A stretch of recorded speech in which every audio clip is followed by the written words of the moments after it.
Hello everybody, Brandon with Task Force Pest and Mold here, and in today's video I want to go over mold control. I know that nobody can read this whiteboard. I've tried every which way to get this into the camera, but the biggest issue is that the camera is a front-facing webcam, so even if it was visible to the screen, all the words are going to be backwards. So try not to mind that as much. I'm mainly just using it so I don't get off topic, so I have a way to go down the points that I want to make today and kind of clear up some confusion with mold, what it is, how it's remediated, and what real mold remediation looks like. There are a lot of mold remediation companies out there that are promising remediation, and what they're offering really isn't even a treatment. So I kind of want to go over not just what remediation is, but how to avoid getting scammed by a lot of these companies. So to get started in the video, here in the United States, there are only 3 states that require you to have a specific contractor's license for mold remediation. That's New York, Louisiana, and I believe California. I could be wrong on that on the last one, but I know that New York and Louisiana are 2 of the 3. And the thing that really sucks about that is that in any other state, you can slap a magnet on your truck that says mold remediation, and there's nothing anyone can do about it. There are no standards state to state, except for in those states, of what mold remediation is. So if someone put a magnet on the truck, went to your house, said this is mold, I'm going to charge you thousands of dollars to get rid of it, and they spray it with bleach, and you pay them $4,000, they haven't committed any crime. There's no regulation against that. So it's really rough out there for homeowners to make sure they're not getting scammed. And so, again, that's the purpose of this video, is so I can go over what it really is, how it's actually treated by reputable companies, and how you can avoid getting scammed. So to get started, what is mold? So mold is a naturally occurring organic growth. It is a living thing, just like plants and animals are, and it is a part of the natural order of life on Earth.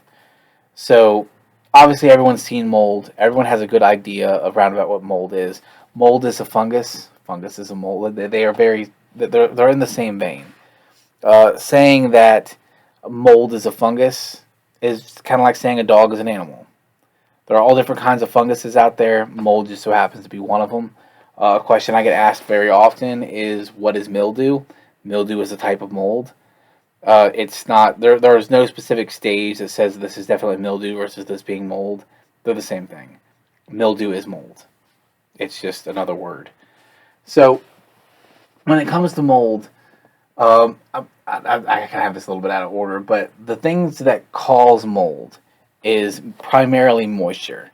Mold grows in very moist and dark environments. Typically, when it comes to a home, you're going to find mold more often than not in a basement, crawl space, sometimes the attic space, and dark corners of bathrooms and kitchens. Anywhere where there's consistent amount of moisture and the sun isn't able to get there, because UV actually does a pretty good job at keeping mold back and killing it. So there is what we call a natural ecology for mold. How much mold is supposed to be there? And there are 3 categories of mold contamination. In the mold remediation business, we have category 1, category 2, and category 3. Our job as mold remediation specialists is to get that ecology back to category 1. Category 1 is a reasonable amount of mold. There's going to be mold in the air everywhere. There is no getting away from that. You're going to have mold in your house. It's just a natural thing that you're going to have. The difference is you don't want those levels of mold to be too high. Multiple reasons. Aside from just the health effects, mold is actually eating whatever it's growing on. So if you have mold growing on a structure in your house, like a wall or support beams or anything like that, it's actually eating that away. So it's degrading the structural stability of whatever it's growing on, if it's building material that it's growing in. So we want to make sure that we bring that back to a category 1 where it's manageable and it's not going to cause severe damage to anything in your home. So again, category 1 is that normal ecology, is where we want things to be. Category 2 is where there are more spores around and about, it's a higher spore count than what would be outside. That would be what we consider a category 2. For example, we always want to take a control test. We want to take a test of the spores in the air outside, and say it says your basidiospores are at 10,000. That's high, but if that's what it is outside, we can expect to see similar numbers inside. And if we see similar numbers or lower, then there's not a problem. You have what's considered to be a normal mold ecology in your house. However, if you have next to no aspergillus in your home and you do an air test or a swab test and you find out that, or on the outside of your home, excuse me, and you do an air test or a swab test and you find aspergillus inside your home, especially in a high spore count, then you know that something's going wrong and you need to have it remediated. So when it comes to category 2, there hasn't yet been physical growth, like something you can really see, but there oftentimes is that musky, mildewy mold smell. And sometimes you may see warping in wood because it's been moist for so long. There are a couple of telltale signs that you have a mold issue before it gets to be visible growth. And then category 3 is when you have visible growth, when you can actually see the mold that has sprung out of wherever that area is. So again, with mold remediation, we're trying to get that back down to a category 1, back to manageable, normal ecology. So we have different types of substances, or what we call substrates. So a substrate is whatever the mold is attached to or growing on, or attempting to attach to and grow on. So there are 3 different types of substrates. You have porous, non-porous, and semi-porous. Semi-porous is where it gets really tricky for us in the mold control industry. So a porous material will be something like wood. Wood is obviously full of holes. If you put water, for example, if you took a cup of water and you dipped your hand in it and rubbed it onto wood, chances are that water is going to absorb into it because of all the pores.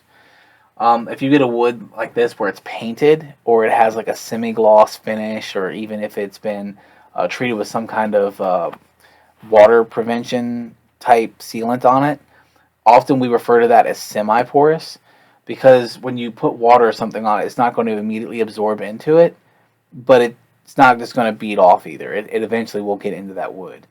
So under those conditions, it would be semi-porous. And then we have non-porous, which are things like metal and glass, things that mold is never going to get through, water is never going to get through no matter how long it sits on it. It's just not going to happen. So when we go into a mold remediation and we have a room that's filled with porous materials, oftentimes all those porous materials have to be removed. And I know that sucks for a lot of people to hear, that their wood or drywall has to be pulled out of the house, but it really does. You can treat the mold that's on there and you can kill it, but the problem is killing mold does not solve your mold problem. And I'm going to say that again so that everybody can hear that and understand what I mean. Killing mold is not going to solve your mold problem, for the same reason why killing a cat doesn't solve the allergy of someone who's allergic to cats. If someone who's allergic to cats has a dead cat on their lap, it's still producing that pollen. So they're still going to have that allergic reaction. Whether the cat's alive or dead, it doesn't matter. The same thing applies to mold. Oftentimes, the reactions that we have to mold is our immune response to the spores. And it doesn't matter if those spores are active, inactive, dead, alive, whatever. Those spores existing and getting in and out of our airways and into our lungs and into our bronchial systems is what creates those adverse reactions. I know a lot of people get kind of fear-mongery with mold and how detrimental it could be to your health. I will say I agree 100%. There's a lot of studies that have been done on different types of mold. Some mold obviously is worse than others. Stachybotrys, which is known as black mold, is obviously the most common fear-mongered mold that is just really awful for you, and it really can be. People tend to have a really bad reaction to black mold. Also keep in mind, there's a lot of different types of mold that can be black in color. When I say black mold, I'm specifically referring to Stachybotrys, which is a type of mold that's specifically known to cause different adverse health effects. If I'm not mistaken, I think it's fibromyalgia, which has been confused. Um, a lot of doctors had patients come in that had this fibromyalgia, and they diagnosed them as having fibromyalgia. Wow, I cannot say that word. And come to find out, after they gave them some antifungal medication, all those symptoms cleared up because being exposed to mold actually mimicked the symptoms of that disease. So I forget what the percentage was, but it was a relatively high percentage of people who were diagnosed with that disease who actually had just been exposed to mold and took some antifungal medication, and all their symptoms cleared up, and they no longer have fibromyalgia or fibrosis. So it can affect your health. Black mold, I think, is the only mold, at least that I'm aware of, that has ever killed anyone. Yeah, you're not going to just have a little bit of black mold in your house and it kill you. That's not really how that works. There has to be a high enough level of spores in the air from Stachybotrys, and then obviously as you intake those spores, just like how some people are more allergic to different pollens than other people, some people are more allergic to different types of mold. It just so happens that Stachybotrys is the one that humans tend to be the most allergic to. So, aside from Stachybotrys, there's Aspergillus, which is Aspergillus penicillium. It's actually one of the main molds that penicillin comes from, hence the name. There's Cladiosporum, Basidiosporums. There's a lot of different types of molds that can have adverse health effects to humans. So we kind of test and do like a full panel when we test. We send it to a third-party lab. That is a very important factor when you're getting a mold test done. You want to make sure that the company, either you want the company who's inspecting to not be the remediation company, or you want to make sure they use a third-party laboratory to examine the results.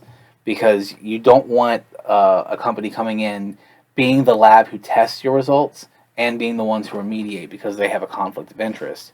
They have a definite increased interest in seeing you have mold and different types of mold. So you want to make sure it's being seen by a third party who has nothing to do with that remediation company, so that you know all the information you're getting is legitimate. Another thing you want to make sure, I don't know if you can see behind me, but we have a wall here of all of our certifications for different things, like our Angie's List, Best Pest Control and Mold Remediation Company for 2021. All the ones here at the bottom and over there on the far right are all our mold remediation and inspection certificates. So in order for us to get these, we had to actually get certified through a certification program that is required in the state of New York for people to get their licensing for the state. Obviously, we don't service New York, but I wanted to make sure that our credentials were ones that were required in states that required a license, so that we're at that standard. There is no just slapping a magnet on our trucks and going out to people's houses. We went through a grueling training process. These are actually 116 hours a course, and so, or for the whole program. So when we went through this, we went through 116 hours of training just to be able to go into people's houses and inspect and treat for mold. You want to make sure that whatever company you have come out has something like this. It doesn't have to be from this company. This is from PMII, Professional Mold Inspection Institute. But you want to make sure they have some kind of credential that says they know what they're doing. A lot of pest control companies, they have a specific pest license, 7D, which is wood-destroying organisms. Some funguses do fall in that, like wood rot. And these pest control companies think that they can just spray Boracare with mold control on the exposed areas, and that's mold remediation. That's solving the problem, and it's not. It might kill the mold, but again, that's not remediation. Remediation is not killing the mold. They are two separate things. Killing the mold is a part of the process for remediation, but it's not in itself remediation. So as we're going through this, one of the biggest things that I like to bring up to customers and let them know what it is we're doing, aside from just the inspection and killing the mold. We are also looking at the causes of that mold to find out how this became such an issue, and we're looking at prevention methods to prevent it from happening again in the future. In order for a real remediation to occur, what we would do is we would take an air test, an air sample from the outside and inside, swab test if we see any visible growth, or tape test if we see any visible growth. Swab or tape, it doesn't really matter. But we want to make sure that we know exactly what type of mold it is, where it's at, how bad it is in certain areas. Often what I'll do is if there's mold in this far back corner from me, I will go to the opposite corner on the opposite side of the room and I'll swab the wall. I'll make sure that those spores haven't traveled the whole way across the room. And if they have, then that tells me that the entire room needs to be treated as if it's hot. So what that means is that we're going to treat every inch of that room as if it's covered in Category 3 mold. And by doing that and systematically going through the whole thing, we know we're not missing anything. We know that there's not spores that are resting over here that are about to grow into full-grown mold while we're treating this mold over here. So it eliminates that whole issue. One of the main things we want to do is we zip wall things off. We make sure we plastic off the area so that we have what's known as a containment zone. We want to make sure that no mold spores come in or out of that area while we're working in there. We use air scrubbers that have HEPA filters so that any spores that are moving around while we're remediating get sucked into those filters. We make sure that those don't get into the rest of the house. Another thing that we do while we're doing this process is we want to soak down all those spores, all the areas that we see the mold in, and make sure that all those spores are dead as we're packaging it up into bags. We do what's called goosenecking with the bags. So we break down the material, we put it into the bags, and then we tie it up into like a long rope-like end, and then we wrap it around and tie it into itself so that there's nothing getting out of those bags. Essentially, we're making sure that we're not transporting spores just by moving bags in and out, because if you just tie it and it leaves openings, then the spores can come out and recontaminate the area or contaminate new areas on its way out. So we make sure that none of that's going to happen.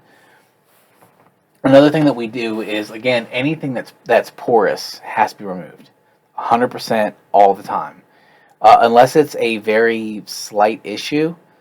And obviously structural wood can't be pulled out. But we absolutely want to remove any drywall that has visible mold on it. And we also do 4 inches on each side of visible mold. So if there was a mold spot here, we'd not only cut that out, but we'd cut out 4 inches on each side of that. If there's mold on the floor, we tend to go up maybe 2 or 3 feet, cut the whole thing across. And then obviously we have to do the restoration part too, so we have to put up the new stuff. And kind of that's a whole different category for another day, another video.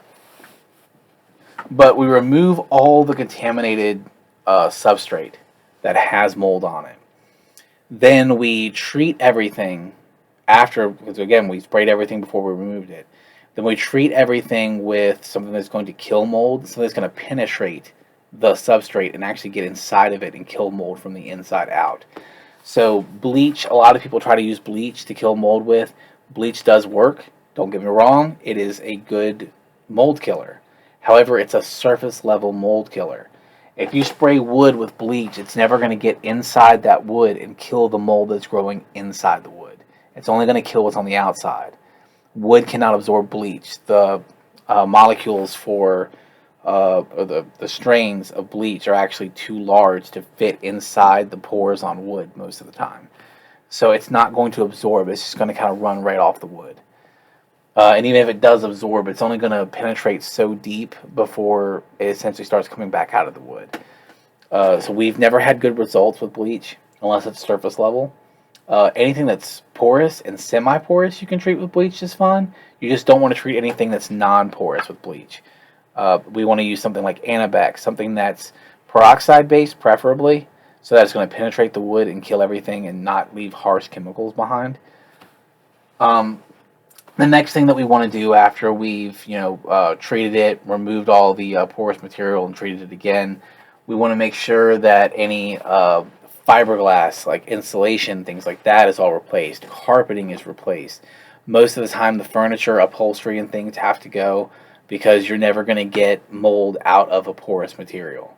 So fabrics and things like that, you're never going to get mold out of there. You might as well throw those away. Unless it can be steamed. If you can steam the material, you probably have a shot. Steam will kill the mold, but again, it's not good enough to just kill it. It has to be removed. So oftentimes we'll let customers know, hey, this couch has to go, that chair has to go, this desk has to go, and we try to break it to them easy that some of these things are just going to have to throw away. It's just not realistic to be able to keep a lot of it. Anything that's semi-porous, we try our best to get it as mold-free as possible. Porcelain is actually a really good one that falls into this category. So when you look at a toilet, for example, the side you're looking at when you look at the toilet is non-porous. So water will beat off of there, nothing's going to absorb into that. But the underside of a toilet is actually semi-porous. There's a glossy finish on the outside of porcelain, but the other side of porcelain is very porous. You can get mold to grow into those pores, and then it's really hard to get out of there. So oftentimes we may have to replace, different porcelain fixtures like sinks and toilets and things like that if it gets into that underside of the porcelain and gets inside those pores. Again, that's why it's called porcelain. It has pores. So, porous glass is essentially what porcelain means. But anyway, we want to make sure that we don't leave any mold behind, that it's all pulled out, it's all removed, and that whatever we removed we have to replace in the restoration part of the project. And then after all that is done, the last thing we'll do is we will take a test exactly the same way we took the first test. If we did an air sample, we're going to do another air sample. If we did a swab test, we're going to do more swab tests. We're going to send those back to that third-party lab, and when that lab comes back and tells us, hey, the spore count has decreased to a reasonable level, it's went back to a category 1, then remediation is complete. We got it back down to a category 1. You'll get it these companies who sometimes will just spray the mold and they'll call it remediated, and they're like, well, it's dead. It's remediated. You don't have a problem anymore. Yes, the mold won't grow again. Again, you're still going to have the reactions that you're having if you're having adverse reactions because you're still breathing in the spores. Even though they're dead, you're still breathing in the spores. The other side of that is that the reason we're able to put a 10-year warranty on the homes that we treat is because we know for a fact that the issue is gone. Any substrate that could hold mold has been replaced. So we know when we go in that there's not going to be any mold in that structure for another 10 years. And if it is, it's going to be from a different cause than what we fixed. So we can put that warranty on there knowing that. Companies who just go in and spray either don't have a warranty or their warranty is very, very limited as to what they cover and what they can do with it because of that. They're not, obviously not going to cover a wall that already had mold in it before and all they did was spray it, because that mold can grow back. You get a mold problem to reoccur. So aside from just killing the mold, there's a lot of other processes that mold remediation companies have to do in order to make sure you're mold free. Lastly, before I get out of here and end this video, there is a lot of debate and controversy over what is considered category 1 or normal ecology. And the way that I've kind of figured out the best way to do it is to ask the lab that does the test. Those people are environmental scientists. They actually have PhDs in the subject that they're in the laboratories for. Some of them are chemists. Most of them, again, are environmental biologists. These people study this for a living. They have doctorate degrees in this. They are very, very informative on what a normal mold ecology is, especially in your area. Some places, like in Florida, you're going to have more mold than you are in areas like West Virginia. It's just bound to happen. You're closer to the ocean. You have more humidity in the air. Mold is just a fact of life in southern states. So with that in mind, in my area at West Virginia, Virginia, Pennsylvania, and Maryland, what we are told is that anything above 1,500 as a spore count tends to be territory where remediation is necessary. So that's my threshold. That's the threshold that our company holds. If we see something over 1,500, then we know we have to remediate and get it under 1,500 because that's normal in our area. If we get a test and it's about 1,500, we're not really particularly worried about it. We'll tell the customer, hey, this is our standard. It's a little bit above the standard, but it's really up to you whether or not you want to remediate. And if it's because they're having adverse reactions, then obviously they're probably going to want to get it done. But we're not going to try to twist anyone's arm and tell them that you have to get this done if it's at a very minimal level. And yeah, so this is mold remediation. This is real mold remediation, what it really means, what it really is, how to really remediate it, and how to avoid those pitfalls of companies that are fly by night or that just come in and say they can spray for your mold and kill it. So I hope that this video has been informational to anybody who's out there and wanted to know the information. I'm always here and available. If anyone wants to comment, ask any questions, please feel free to do so. I don't have a whole lot of subscribers right now. There's not a whole lot of people viewing these videos, so I can respond to every comment that I get at this point. So feel free to ask me any questions, comments, concerns that you may have, and I'll be glad to get to those as soon as I can. Thank you guys. You guys have a good one.